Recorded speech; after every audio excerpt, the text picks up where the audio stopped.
Matthew 25 house, the impact, huge hopes for my future. It's so much brighter now than it was before. And yes, I have great hope.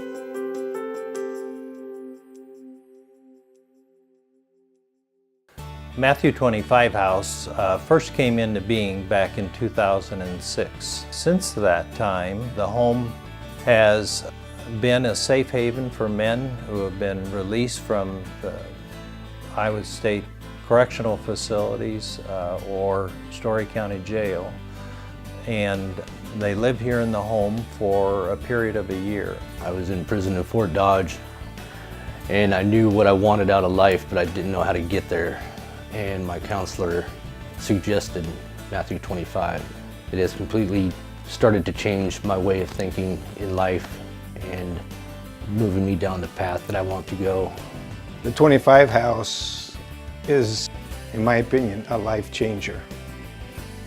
It's a life changer for the men that walk through the threshold of this house and call it their home. It's a life changer for those of us who are willing to walk through that door with them. That's the biggest thing. And you know, a relationship with other men, you know, because I guess I've never really had that. One of my best friends is a board member. I didn't see that coming. We wanted to provide that same family-like relationship for men coming out, where they had brothers and sisters and mothers and fathers loving them. They participate in various functions here at the house. We provide them meals and lodging, and they seek employment and get involved in the community in that way. I guess my reward in this place is to see these guys say, "This is my home." They like that, and they like the ownership, and I think it makes them prideful in a good way of having a place of their own. A lot of the interaction with the men is during our informal times, house meeting on Tuesday evenings, Bible study on Thursday, different events that we might participate in. It gives me an opportunity to get to know them and to give some input into what God might have for them out of His Word, encourage them down that path. It's amazing. It brought me closer to God. It brought me closer to people that I can turn around and talk to and help them with their problems too. If it wasn't for this place, I know 100% I'll be back in prison or on the run and have warrants and just not be where I need to be. I like to see God take an individual, as you've heard time and time again.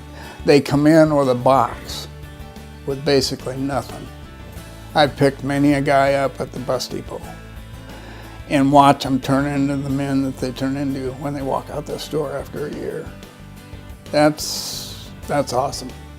Oh, it's grateful. I mean, this is the first time I've been sober in 20 years.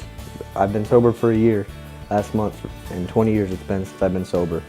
I've been in prison, I've been to jail, I've been to residential facilities, and it's never happened once, so I think that speaks for itself. A guy like me makes bad choices. You know, I grew up in negativity. I've been surrounded by negativity. I sold drugs and used drugs my entire life, and that's what I grew up around. And for me to break that cycle is a miracle. You know, God is truly working through this house, and I guess that's why I have so much love for it.